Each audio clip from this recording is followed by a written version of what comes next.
دوسری کہتے ہیں لوگ بہت سارے، میرے کچھ چند دوستوں نے مجھے بہت پوچھا، اور یہ جو کہ سوشل میڈیا پہ بہت ہے تو میں اس پہ بھی بات کرنا چاہوں گا، کہ 6-7 اور 7-8 کی رات کو چائنا نے کچھ بہت سامان بھیجا تھا اور یہ جو نتیجہ نکلا یہ اس کی وجہ سے نکلا. دیکھیں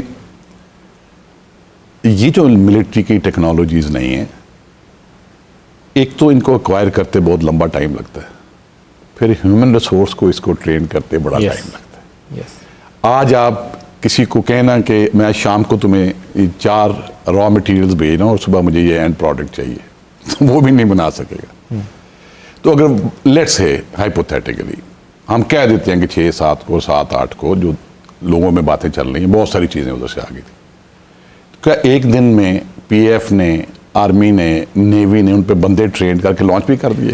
سر اصل تو اسٹریٹجی جس کے اوپر بات ہو رہی ہے وہ یہ ہے کہ آپ نے اس چائنیز اکوپمنٹ کو اس طریقے سے انٹیگریٹ کیا تھا جس میں J-10 آپ کا، وہ JF-17 تھنڈر، آپ کے وہ میزائل سسٹم، پھر آپ نے جس سے ان کا GPS نیویگیشن اس کے اندر جا کے تو گڑبڑ کی ہے. یہ سارا انٹیگریٹڈ سسٹم تھا الیکٹرانک وارفیئر میں. That help you. اس کو آپ ایکسپلین کر سکتے ہیں؟ اس کے اوپر پاکستان ایئر فورس کے آفیسرز بہت اچھی طرح ایکسپلین کر چکے ہیں، ISPR بہت اچھی طرح ایکسپلین کر چکے ہیں.